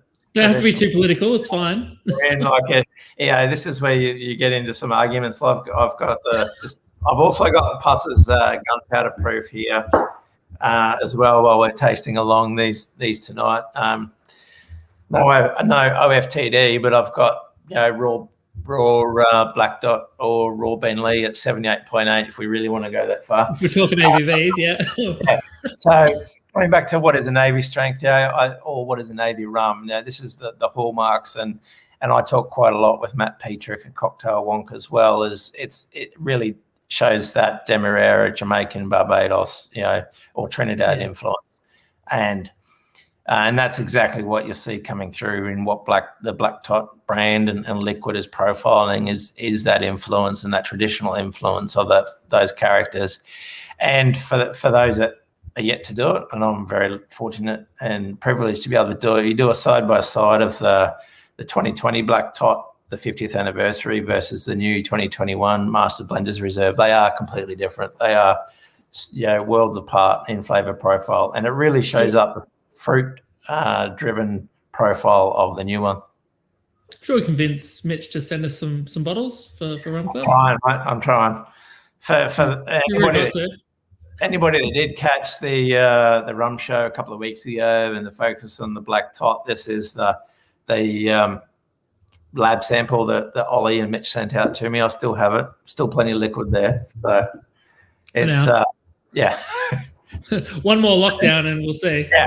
So coming back to what you're saying with Navy rums, absolutely have their place in the industry. I think it really comes back to the, not only from the bartender and the on-prem and trade side of how to use it and how to showcase it and really how to deliver those flavor profiles coming through in cocktails versus the consumer at home. Like I've got mad fans for whether it's the green dot or the black dot, and it's just fantastic to see that higher ABV because this is the thing when you're getting away from what is a Navy rum. If you start talking about what's cask strength or distiller strength, well, that's for us at Bean Lee, that's 78.8, and there's very few people that are going to enjoy that. But it is in well, you're definitely not getting an airmail. That's what I've found. But in saying that, no, it's fantastic that, as I said, the kudos and the feedback we get on that black dot at 75.9.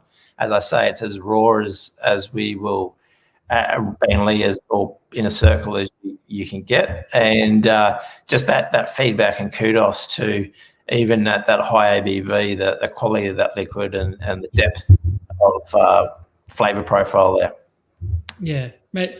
Honestly, it's fantastic to see both like how you guys are all working together as well, and the level of dedication that goes into it. Because I know that you guys are working directly with Black Tot over in the UK, as well as with Plantation for our next speaker. You guys are doing Plantation releases for Australian rum, which is great to see. Yes, so it really means the world. Awesome. Thanks for tonight, mate. We just to touch on the Plantation for anybody that has more news than me. I don't know when it's going to be available in Australia, so I have seen a couple of bottles already pop up that people have air freighted over from Europe. Again, I've got samples. I've got raw samples of that liquid, so I'm waiting to see if and when the bottles pop up this side. Hopefully before Christmas. So that's all. We'll definitely. Unfortunately, the next one's pre-recorded, but we might hit Mitch up later. He had. I know he had dinner with Paul yesterday, so we might hear more about that. But Steve, again, thanks so much for joining us, guys. If you do want Inner Circle or Bingley rums, then you can find them in most premium outlets. My recommendation again is probably Nick's. But I'll be speaking to a couple of people and putting some links below just so that we can really get those rums to you. Buddy, awesome. Thanks so much. Anytime. No worries. All right. So those are some of my favorite humans in terms of speaking about rum and really getting to the truth of the brands as well. It's fantastic to hear from them and talk about the qualities that they're trying to find in rum. So for so long, rum was lost in the dark in terms of premiumization and drawing in that inspiration in what goes into the barrel and into the bottle. And it's fantastic to see where the last 20 years have taken it, especially in Australia. I mean, let's face it, 20 years ago in Australia, it wasn't necessarily great what you could necessarily find in the shelf. And it really has changed and it has diversified. And the people that we talk to at these sorts of things are the people that are taking them to the future. So it's fantastic that they spare some time with us to talk about this. And it's great to see the sort of things that they're doing about changing the profiles of rums into the future and what they're bottling today. Now, the next guy that we've got coming up is an old friend of mine from London. And Paul is an interesting character. He's a fantastic human, and if you've ever been on a night out with Paul, then you understand that it's both equal parts dangerous and pleasurable. He's definitely what rum needs, and he's going to be talking to us about Plantation, which he's been working with since the early days of the brand. In fact, for Plantation OFTD, I can actually see the gentleman right there. So that's Paulie.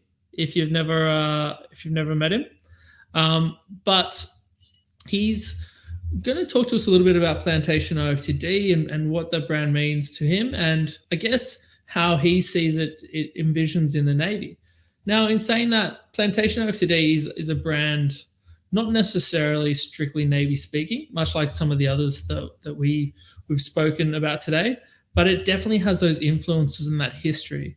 It is a high ABV spirit. So if you're cracking that open right now, I would say that if you need to, don't be afraid to get some water on the side. Either sip the water first and then sip the rum, or if you want, just add a little dash of water to your rum.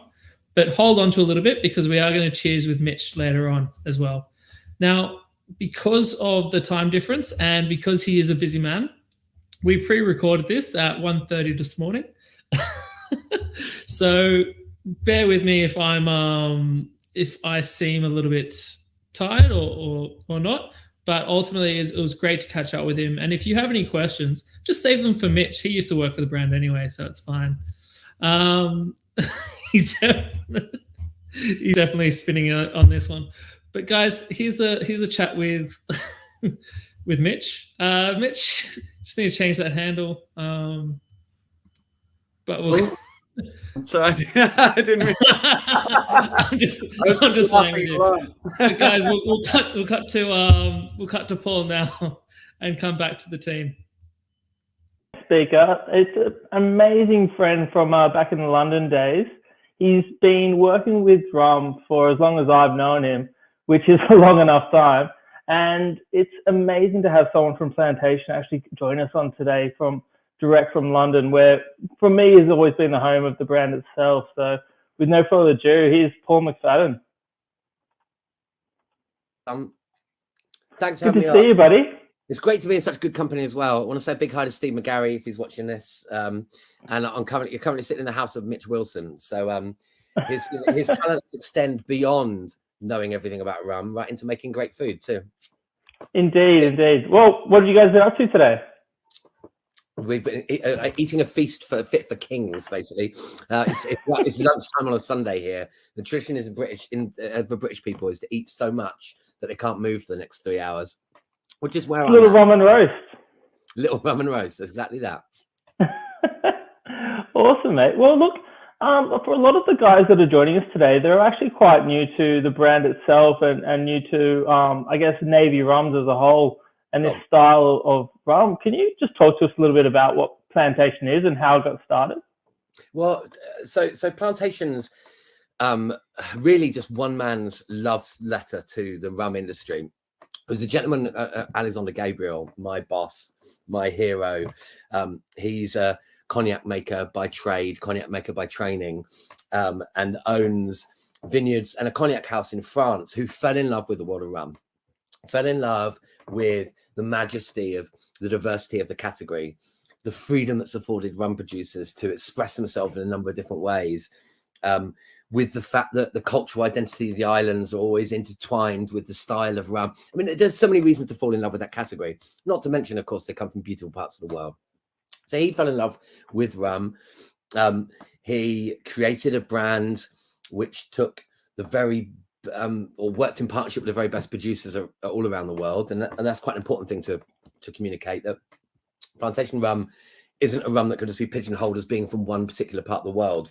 Wherever a producer is making interesting rum, we're generally, we have a partnership, a friendship with them, and we're working to select some of their best rums. Because the idea of Plantation, whether it be from Australia, whether it be from Fiji, whether it be from the heartlands of the Caribbean, or Madeira, even off the coast of Africa, once the rums have sort of hit their peak maturity, they're great expressions of those countries, we transport them at sea to France. So this is a really important part of Plantation, and also obviously really important in the naval story.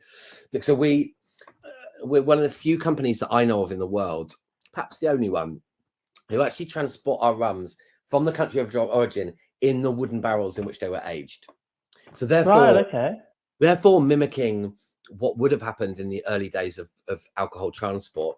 And the reason why it's such an interesting component is because when you're at sea, the barrels themselves are in a constant state of motion. And the bit about aging that everyone understands is the fact that the wood gives character to the liquid. But a very important component as well is oxygen coming into the barrel. And the constant state of motion at sea churns the oxygen through the barrel and actually increases the rate of chemical reactions, what we know as esterification inside the barrels. We develop flavor compounds to keep it really, really simple. Plus, when you're at sea, you're exposed. It's very hot in the daytime. It's very hot at nighttime. And so it changes how the liquid expands and heat the day and contracts and cool the night. Long story short. Go ahead. Would you say that in a way that in terms of naval tradition and the nature of aging, that rums of the Navy and rums of the ships were actually fundamentally completely different because of that journey? Yes and no. Some of your source rums, of course, would have been transported in wood. But the thing that really would have separated naval rums from the rums today aren't necessarily to do with the individual components, to do with the format of blending. That I think other people would have mentioned it over the course of this presentation, that the open vatted aging and blending format would have made the rums very, very unique, because it's an incredible undertaking to blend fine rums from Guyana or Jamaica or Barbados or wherever you're going to take them from into a vat that's then left open to the elements for 2 years. The evaporative loss is huge for a start. Not to mention all the stories of the guys who worked in the warehouses who would have little plumb lines of string with little cups on that, so they could just lift out and help themselves to rum. So The true angels. The true angels, that's right. The devils, let's say the duppies. The evaporative loss plus the, let's say, the human loss would have been huge in these. But it would have said, what I said before about oxidative reduction and the role of oxygen in esterification, that's why they did this big open vatting. It marries the ingredients. You create a blend that's very homeostatic. Like all of the components have a long time to become one and to marry into it. So, and it really needs that time, doesn't it, to find its own flavor. When you're choosing a blend, and I mean, in terms of the blend you've designed here for OFTD, how did you go about that, and what were you trying to achieve? So a lot of what we do at Plantation is well, from time to time, we'll work in partnership with people from the trade to create something that they want to see. Because to us, the bartenders and the on-trade are so important because we're a small little family business. So in this case, with the OFTD or the Plantation, oh fuck, that's delicious. We pulled together some quite famous people in the drinks industry who own very famous tiki bars around the world. So Martin from San Francisco and Jeff, who's just got a bar in New Orleans, and Scotty in Paris and Paul McGee in Chicago, etc. We all sat in a room in New Orleans with that open brief. And one of the sad things about rum is due to globalization and general changes, lots of old rums don't have modern equivalents. They've either been bought by bigger companies and changed drastically, or just died out in the fullness of time. So there's lots of, if you're a real student of rum history, and these individuals in this room very much are, because like I said, these guys own tiki bars. They're very wed to what the Donna Beachcomber did, what Trader Vic did, because an awful lot of time, if you look at Donna Beachcomber or Trader Vic old tiki recipes, it will say an ounce of Jamaican rum. It'll be very specific about all the other ingredients, but it'll say an ounce of Jamaican rum, for example. What is a Jamaican rum? Because even if you took the spectrum of Jamaican rum today, you can go from incredibly high ester, punch in a face full flavor, or take something very light and delicate like Appleton, for example. And there's a whole big spectrum in the middle. So what do you mean when you say Jamaican rum? Even when they name check brands in those old recipes, a lot of those brands don't have modern equivalents. Like if you tasted them, and lucky enough, these people in this room actually have perfectly reserved bottles from the 30s, 40s, 50s of these old bottles. And that's how we kind of reference this.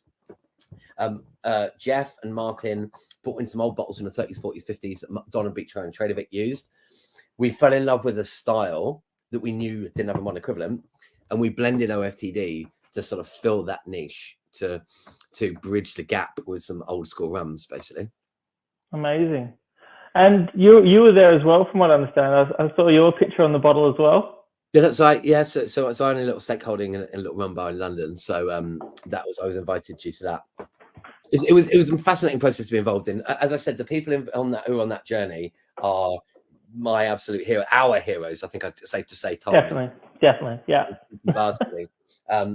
In fact, the only very notable thing that I can claim in terms of my contribution for this blend and say it was exclusively mine was coming up with the fake name for the bottle. Because last thing we did when we created the blend, because we had a blank sheet of paper saying what we're going to call this thing, and there were lots of crap suggestions on it. Dave Wondrich, who was part of this journey, exclaimed when he tasted the final blend, "Oh, fuck, that's delicious." And we thought it'd be really funny to call it the Plantation OFTD. Oh, fuck, that's delicious. However, when we submitted it for approval to the American TTB, if you put an acronym on the bottle, you have to say what the acronym stands for. Yeah. Maybe so. Didn't go well? Well, no, we couldn't have done at all. So we were in the absolute 11th hour, we came up with a thing that's on the bottle that says old-fashioned traditional dark, which literally means nothing. Old-fashioned traditional redundancies, and that was my idea. So drink to my piss poor contribution to what is otherwise a magnificent project. I think it's an important contribution, so amazing. And look, do you think that the Navy rum is holding true to itself and where it's going currently? Like, there's a lot of a lot of the rums we've tasted today have a similar focus and similar core concept. Do you feel that that's still being exemplified in things like OFTD by going back to the roots like that, or do you think there's a different route for Navy rum? It's difficult to say because it's quite a big subject that we could talk about this for hours, T. What is a Navy rum is a subject that we could fill the next 2 hours on, because Navy rum, as in the tradition of blending together multiple island identities to create something that's bigger than some of its parts, that is transportable and given as a ration on board sailing vessels. It actually, if you expand that, encompasses every other rum blend. Like, you know, our if you blend together multiple rums, are you then making a Navy rum? Well, no. Does a Navy rum has to have Guyanese rum in it? I suppose so, but there's no hard and fast rules with it. You know, it was always accepted when I grew up that Navy rum had to have Jamaica in it. Something like Woods, for example, which is Jamaican rum, calls itself a Navy rum.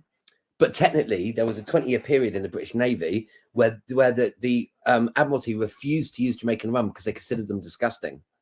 Because the men, whenever they made a blend with Jamaican rum, the men would send it back. So, So what is a Navy rum? Is it a dark rum from Jamaica? Is it a Guyanese rum? Is it a blend? Who really knows? What is important, to answer your question, is that I suppose the traditions in terms of richness and texture and full flavors, however you sort of get to that point, as long as you're continuing that good tradition, I consider you part of that naval rum family, because we're a pot still blend from Guyana, Jamaica, and Barbados that takes the richer, fuller aspects of each of those, and so I'd be quite happy calling this a naval rum, but I'm also willing to be quite sort of open arm towards something like Lambs, for example, which is a Jamaican rum, or it's actually in different formats depending on where you buy it in the world. But you know, what is a Navy rum?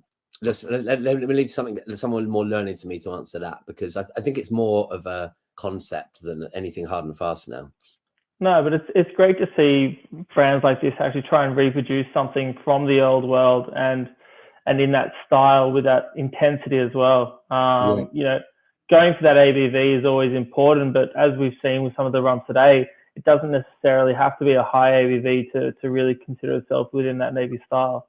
No, and it doesn't. One of the important things to note about ABV is that pure alcohol doesn't taste of anything. So you can have a 98% product that is literally tasteless. So alcohol doesn't give you flavor. The important thing is, though, that alcohol isn't just, we don't just drink it because it makes us feel good. It's a glue. And the joy of alcohol is the more solvent you have, more glue you have, more alcohol you have, the greater the capacity to carry flavors. So the reason we got to 69% was because we picked such a flavoursome set of rums that we need the extra alcohol to carry them to the bottle. So what we're creating, what we deliver in the bottle is like a concentrate, like a cordial or squash. The fact that it's 69% doesn't make it flavoursome, but the fact that it's 69% means that we could carry rums that are more flavour to the final product. And so it's something I do a lot with sort of customers and bartenders, is talking about the fact that alcohol doesn't equal flavour, but alcohol can deliver flavour that the absence of alcohol cannot. Yeah. No, it's really interesting, and seeing the way that you guys actually treat what rums go into your blends and defining how strong that ABV is going to be has always been fascinating to me. And I guess in a lot of ways you see some personality in the rums that you actually put in there, don't you?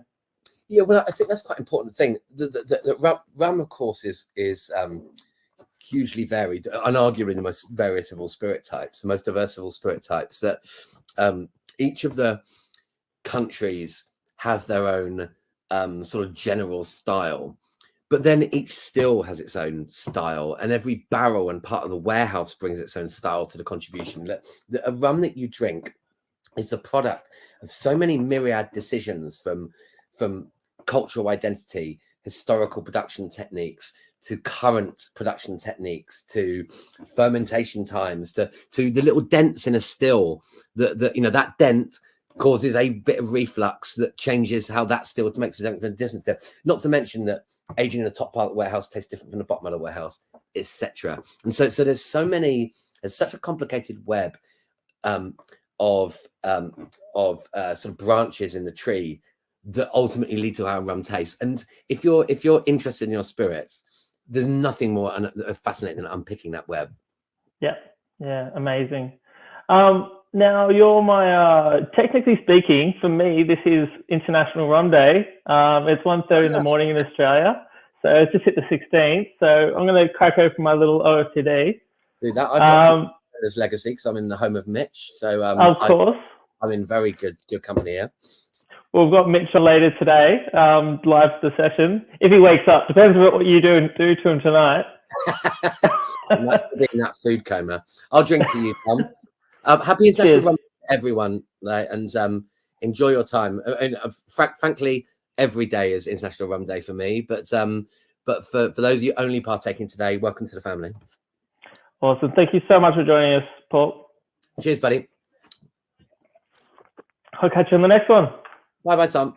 Mate, it's just a fantastic presentation. It's great to be able to catch up with all you boys. Even just talking with Paulie at 1 a.m. just had a real resonant sort of memory for me. The fact that all of you are working so much towards these brands are really interesting, and it's fantastic that you guys could all join us today. And just the fact that you're all working together so well, it's amazing. I think that's what the rum world needs, right? We all need to pull together. Like, we're such a,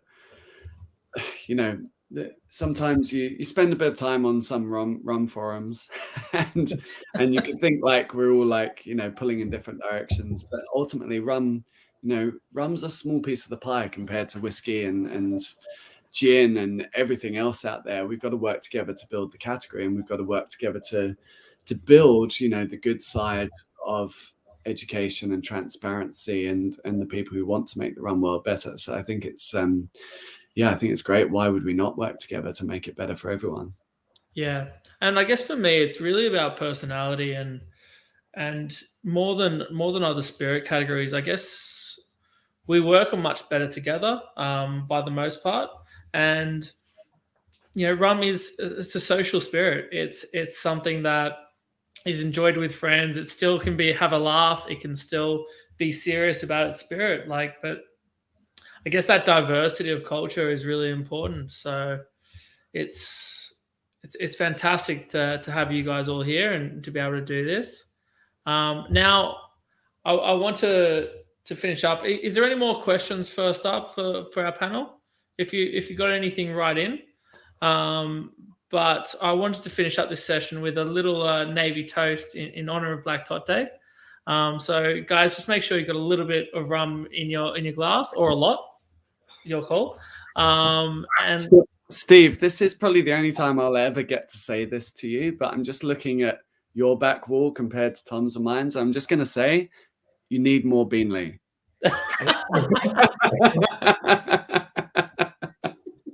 I've got plenty.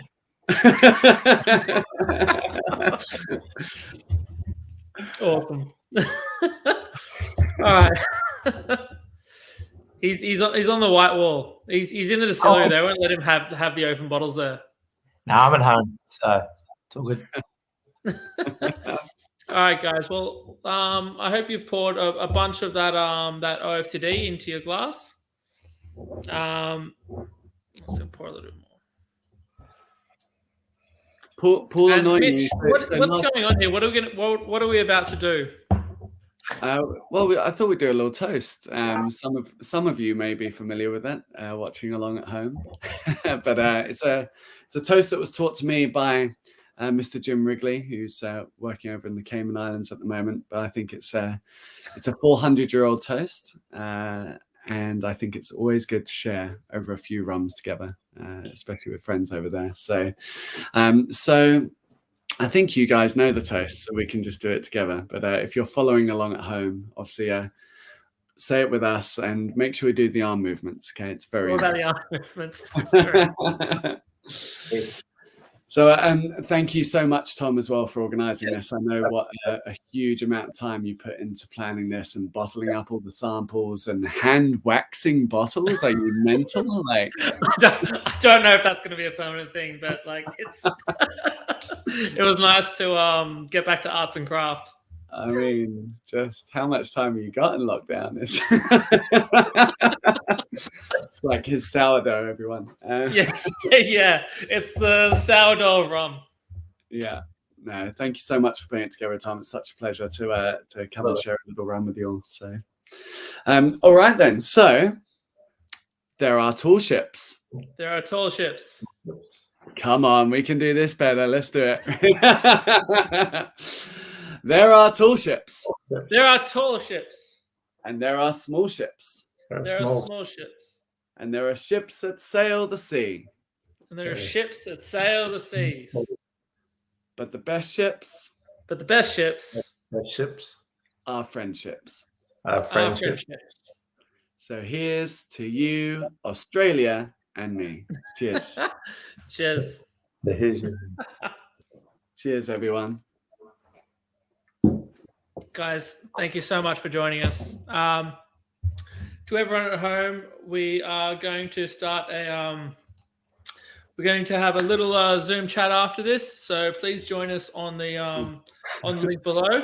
Now you're not going to be able to record that. To just type it. I was hoping it might be like one of those little click and collects. But what I'll do is I'll put that in the Facebook group. And I'll put that in the YouTube group so that you can just click through on it. It should be. Hi, Taylor. Hey, Rowan, if you're there. Great to have the Hobart team there and everything as well. So, it will be available over there. So if you're in the Hobart Rum Club, part of the Fitzroy team. I know the Rum Diary crew's up there as well from New South Wales. So please jump in the group. Let's have a quick chat at least. And guys, thank you so much for joining us. It's honestly always a pleasure to have you guys on screen. So anytime. Thanks so much. Thank you. Much love, much rum, guys. Thank you so much. Cheers.